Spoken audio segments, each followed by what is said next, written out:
Hello, and welcome to Life's Beating Heart. My name is Matthew, and today I am going to talk to you about romantic partnerships, which, as we all know, is a matter very close to life's beating heart for many people, close to many people's hearts. I'm going to just sort of meander around my thoughts with this. Stick with me, though, because there's probably some gold in there somewhere. Yeah. Just for a little bit of context, background context, my experience of relationships, romantic partnerships. Um, I'm a bit of a crazy fucking hopeless romantic, like at heart. And I've been married and divorced twice already. Before age 30, I was already divorced twice. I'm 33 now, by the way. So I've had some experiences with trying to make romantic partnerships function. Whoa! I almost fell out of the chair. What a shit. Uh, yeah, that's kind of what it's like. try to hold some of these relationships together. Right? Crazy. But it's so that's the interesting thing. So like, what is the drive for us to get in these relationships? Beyond our biology, right? Like, is there anything more to it than that? Like, what is this idea of love, love? Like, um, when, like what this idea of like connection? I think we're seeking. Like, um, you know, I come from a very spiritual perspective, so my my understanding, of course, is that about pretty much all things in life, to be honest. It's the deeper reason why we're doing anything that we're doing, actually, is kind of to seek. It's a misguided sort of attempt, or in our ignorance, it's an attempt to seek for the divine, to seek for God, connection to God, to feel the presence of God. Um, and that's sort of the root of, I think, many of our behaviors. But that's on such a for many people, that's on such a unconscious level that all they know is what they're experiencing is that I feel separate in this world. There's this whole big other world outside of me, and it's all like crazy and scary, and I'm this tiny little separate entity, and I'm just trying to like get along and survive and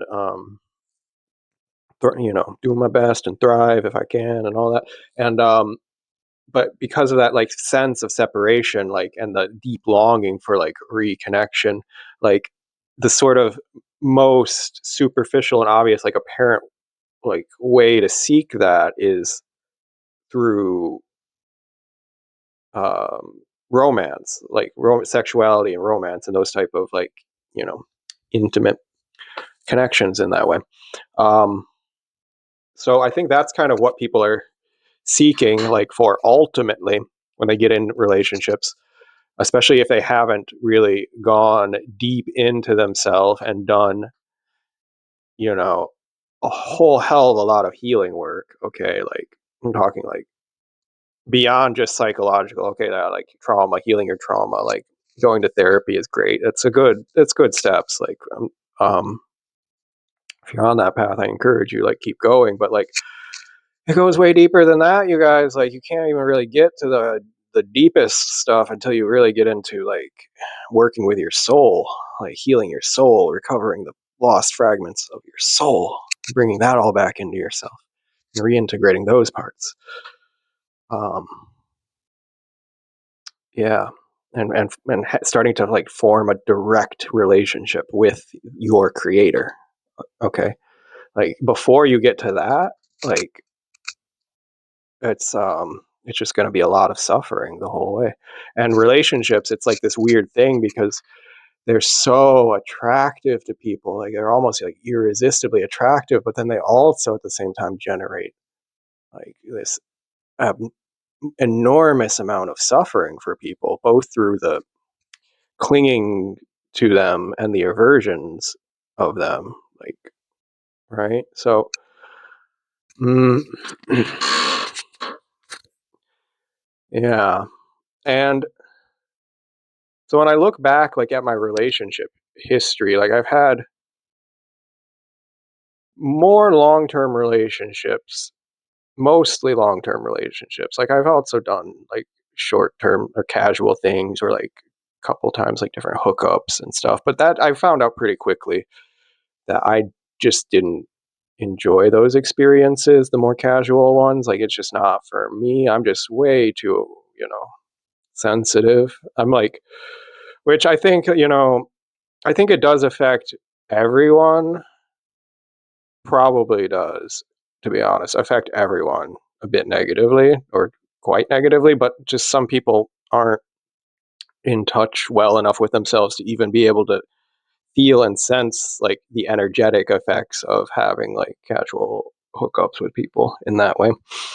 Um, but yeah, that's maybe a whole other video topic tangent. I'm not going to go any further down that rabbit hole now, but um, so, like, what? Oh, I just lost my train of thought. Hold on, hold on, hold on. Okay. Sorry, I just completely, my mind just completely blanked out. Um, I'm just gonna pick up a different thread and we're gonna keep going. Okay. So yeah, um, the there's a lot of, like, push and pull when it comes to um, romantic relationships, because I think, like, what a lot of people are seeking, they're seeking from a human, a limited human being, something like fulfillment that only ultimately can come from within, and from connection to the divine, connection to the creator, connection to the, the whole rest of existence. You know what I mean? To a sense of, like, actually dissolving the sense of separation between you and the rest of existence, so that you actually can feel and experience the unity and connection between you and all other things. Because when you're experiencing that, then you're not, like, lusting after this and that thing to try to, like, fill this, like, void or, like, lack of connection within you, right? So, um this or that thing, or this or that person, especially because we're talking about, romantic relationships here. So I had to learn this the hard way. Like I said, I've been oh, that's what I was saying, right? Yeah, now I got my tangent back. So yeah, I've been uh most my relationship history has been long-term relationships, right? That is what I was trying to say. Because the short-term things, like, I just found that to be, like, well, acutely painful. Here's the thing, like, all of my long-term relationships also quite painful. So, um, kind of a funny thing, because it's like, mm, I almost feel like a moth to the flame sometimes, or I felt like, sometimes, like, a moth to the flame when it comes to these, like, romantic connections, right? Like, maybe you have felt like this somehow sometimes too, because it's like, um, it's so, like, I don't know, so promising, the glitter, but then you get too close and then it burns you up, burns you up. Um, right. And um, now I honestly believe that, you know, this is so cliche. It's so cliche. I hate to even say it, but, like, everything happens for a reason. I'm sorry. Sorry. It's cliche, I know. But um so when we have these, like, really painful um experiences in relationships, mm, that they're teaching us something about ourselves, right? And it's ultimately, it's God trying to guide us back to, hmm, him and to ourself, to wholeness, healing, to self-love, to full like connection, right? Um, and yeah, so when I look back at my like relationship history, especially the two marriages that I've had, so like it's like on one hand I could say that those were failed relationships because like I guess the idea of the marriage, the intention when we went into it foolishly was, thinking we would be together for the rest of our lives. And each time it was only lasted about 3 years before it became just too unbearably hellish and all fell apart. So, um, and so in that sense, you could say that they were failed in the sense of like the objective of staying together the rest of our lives failed. However, like I don't like to necessarily to even frame relationships in that way of like what I don't know, like success and failure, because it's like for me like a successful I turned all of those and those endings. I don't Okay, first of all, I don't even know that every relationship is like, especially even the romantic like partnerships, like intimate ones, like I don't know that those are necessarily supposed to always last forever, at least not at this phase of our evolution where we're at, right, where a whole lot of people are just going around like generating karmas or clearing their karmas, right? And no one is even, very few people are even on the level of finding actually the one correct person for them. Because that's actually like a high spiritual calling, by the way. Like that's not fucking easy to do. Just by the way. By the way. Um, yeah, so that's the interesting thing. So after I was after enough times, like after putting my hand on the moth to a flame, putting my hand on the hot stove, time after time, time after time, like I did it enough times that I finally got the lesson. like, like, well, every time it was like layers. Okay, so there's like layers to the healing, right? And so that's what I was saying about like successful or failed like relationships is like for me, I turned those like broken-hearted endings of relationships and picked up the pieces. And I, for myself, even though it's like painful and sad and all this like difficult, tumultuous feelings, and they were hurt and I was hurt and I was felt a lot of shame for like behaviors I had engaged in and all like when I was like acting out of my traumas and all of these things like um, but at the same time like if you can take all of that material, even if it was like terrible, if you can take all of that richness, that like black earth, that soil, and like grow something out of it for yourself, like turn that into your healing, like allow that, um like if you actually like learn something from it, that and you heal a part of yourself from that experience, then wouldn't you call that a success? Like I would. That's how I framed it for myself. Like if I'm able to grow as a person and as a soul from the experience of the relationship, then in my mind, I was a successful relationship, even the ones that, yeah, ended like shipwrecks. So, mm-hmm, mm-hmm, right. So here's the thing. So I reached a point where I put my hand on this hot stove like enough times that and every time it was like progress in my like personal healing journey and soul retrieval and all of these things and self-love journey and trauma healing journey and all of these things, right? Terribly difficult like lessons to learn, and a lot of it had to do with like my own karmas, like past things I've done and all this, like, right, like having to bring those things into balance again, um and right, and I reached a point, especially after the last relationship that ended. That was maybe 2.5 years ago or something already now. Oh no, 2 years ago now. And after that one, I was actually just done. Like I was like so done. I don't not looking for this anymore. Like, you know what I mean? Like, I got to a point where, like, and the more, and like I said, every I went through, especially also as a result of my last relationship, long term relationship ending 2 years ago. I kind of entered into a dark night of the soul period again. Not the only time in my life I've had, which maybe went for about a year and a half or so. And I've only recently been coming out of it this past couple of months, to be honest. And I feel like I really kind of finally sort of clicked in with that self-love business, like kind of what people are always trying to like tell me of like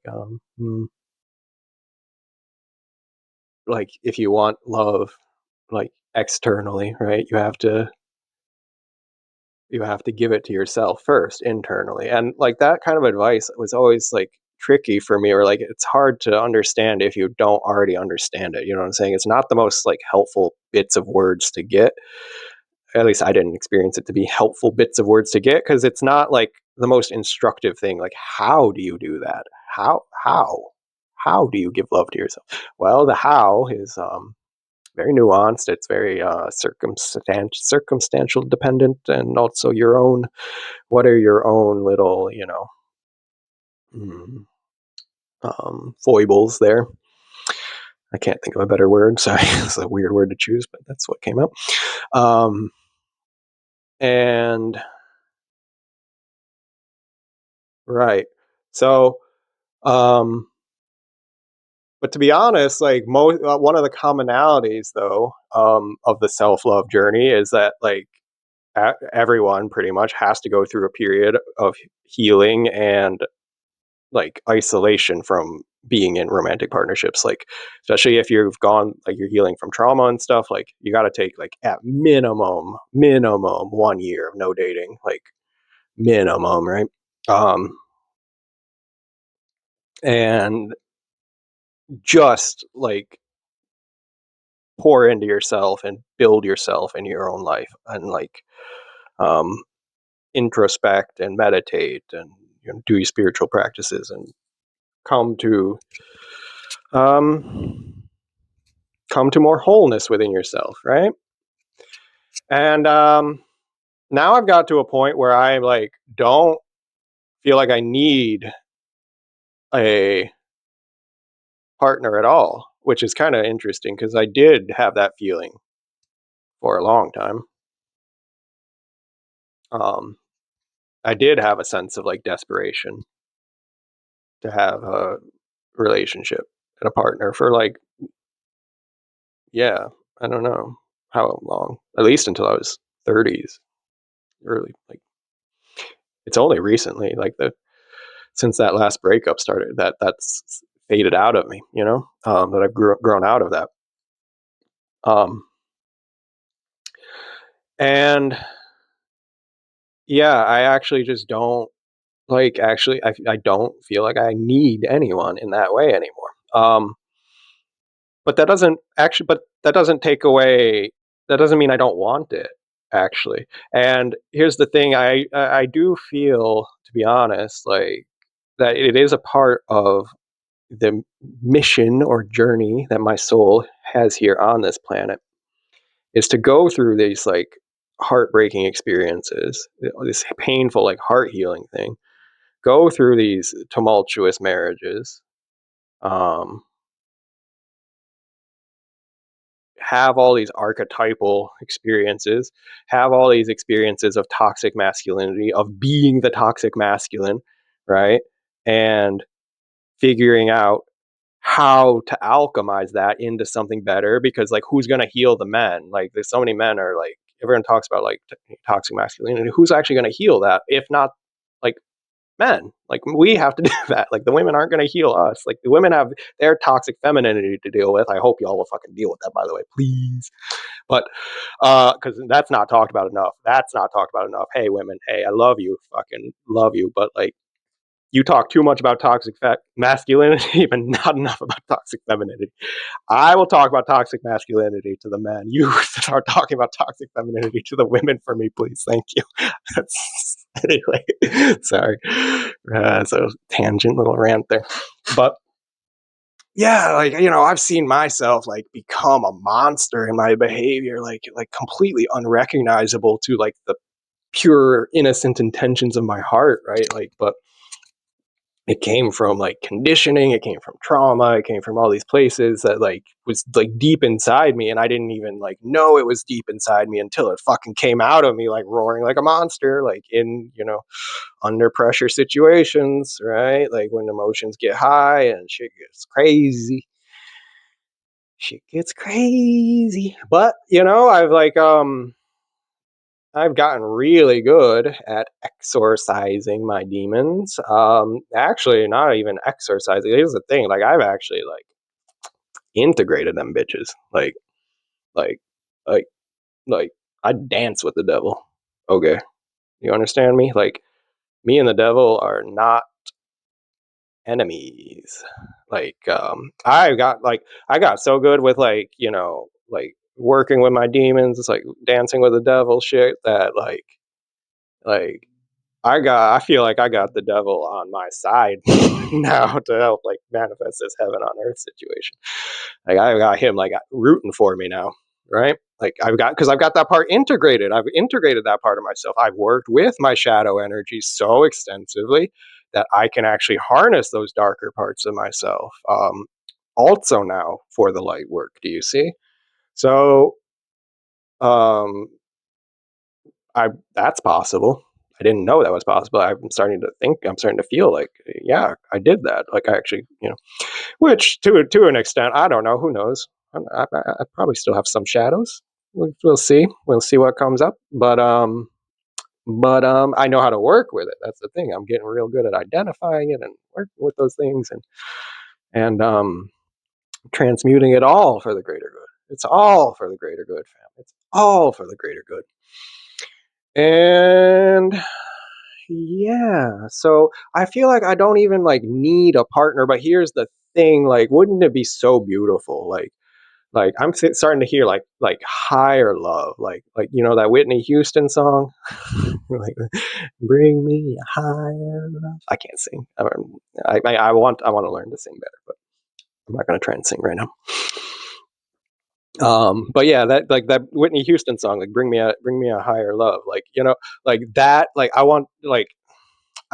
I want that, and I feel like that's actually my mission. You know what I mean? Like mm, to be a living example of that, to like show the world that that's like to what kind of purity of love, high vibrational, divine, godly, unconditional love. How close can we get to that ideal in a human limited expression, like we are still finite humans and we're imperfect and we have egos and all these things, and conditions and needs to be met and all these things, but like which sort of make our love a lot more conditional, a lot less right, but like how close can we aspire to touch the heavens, like, and bring it down into our like grounded daily experience? And can I be an example of that? How would that look? How would that look in a romantic partnership? I wonder about these things. And I start to feel recently in the past like couple months, like I'm starting to be open to it now. Finally. I'm not looking for it actively because I don't think that's how it's found. I think it finds you. True love finds you when the moment is right.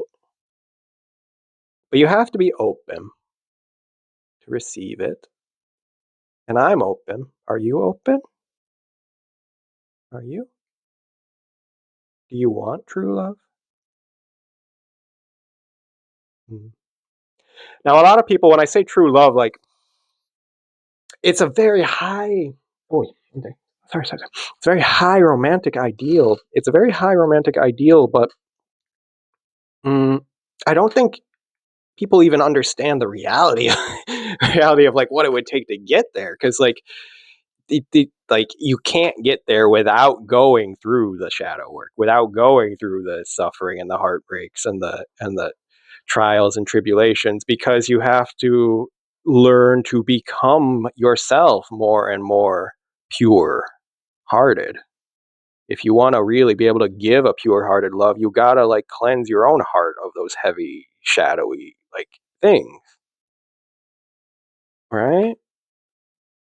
And a lot of people just aren't like here for it, for that process, because like it's really intense. It's really intense, guys. I don't want to discourage anyone, because like if I can do it, you can do it. If I can do it, you can do it. Okay. Um, that's why I'm here to be an example for. Um, so,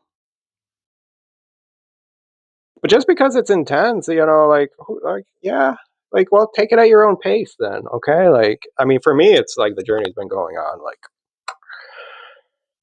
17 years, maybe 17 years of seeking higher love and getting only harsh life lessons. Um, but I became in the process. Do you see? I became the person who is capable of it. Do you see how that works? Like I went through hell for 17 years. Well, yeah, I guess. Yeah, yeah, I could say. Yeah. I mean, the last 10 years, especially since I moved to Finland. But it's also been a dream come true living in Finland. But yeah. Um, okay, sorry, I went down memory lane there for a second. Yeah, so you like it shaped me into the person who is capable of sustaining something like that, right? Um, because like the one thing is like if you want to have like true love, you can't have codependency. Like that's not going to work. You can't be like depending on the other person's like love or resources, energy to fill your needs. Like you have to be a self-sustaining, whole, independent like human, and they have to be a whole, self-sustaining, independent human. And when you're both like whole individuals, you're not like half broken, like fractured individuals who don't have their own source of self-generating love connected to the divine like source, right? If you don't have that and you try to like both come together, you're just going to like drain each other, and then both you end up drained, and then when you're both drained and you're both trying to get more from each other, you start fighting, and all sorts of terrible stuff happens. Or like, yeah, parasitic abusive relationships, like all that kind of stuff happens when people are trying to get into these connections before that they've you know connected themselves to God and to the divine and to the true nature of reality and through the source of love and all those things, like um but if two people are connected, um and whole in themselves, like they're not seeking for that fulfillment outside of themselves, then actually paradoxically then they are free to have it if they choose. It just becomes a choice at that point. um yeah, like they become free to be able to have it, at least, like, right, like they would like, because you just can't really have a healthy and balanced dynamic if people are coming from that place of like draining each other, it seems to me. Yeah, I don't know. Or well, I mean, a lot of people get along well enough through life. They're in their relationships and they make the relationships like work out well, sort of like functionally, like you get along well enough. But like, are they actually happy? That's the other question. So like, what quality of state of being are you in when you're in your relationship? Like, are you having a marriage and you're sustaining the marriage? Okay, but then like you're both miserable and like, you know what I mean? Like, is that what you want? Or like, do you want like really like happily ever after kind of thing. Happily ever after. Also, happiness, by the way, for me doesn't mean that there's not like an emotional roller coaster and challenges happening in life and all these things. Like that doesn't ever stop. But like happiness for me is more like a state of being in contrast to of suffering, like on a spectrum between like happiness and misery, right? Like you can it's like a state of being, so you can like be happy at the same time that like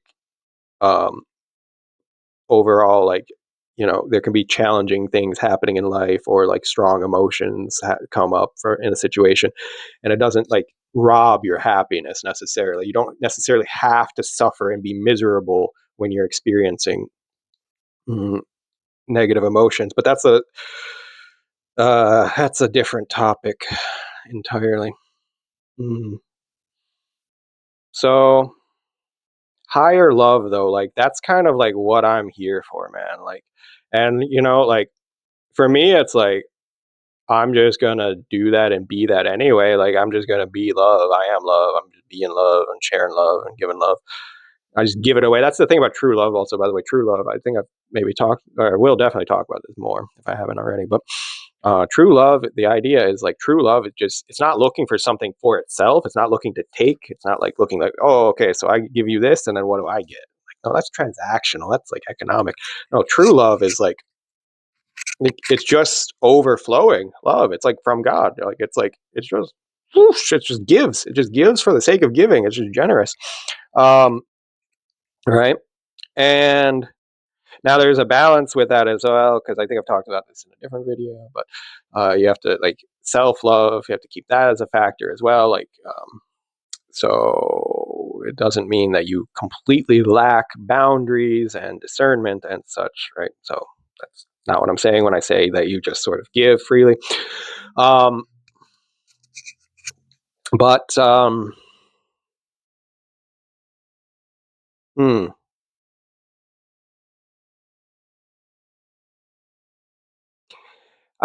yeah, I think that that's sort of what I'm here to be learning and demonstrating for you guys here. Okay? So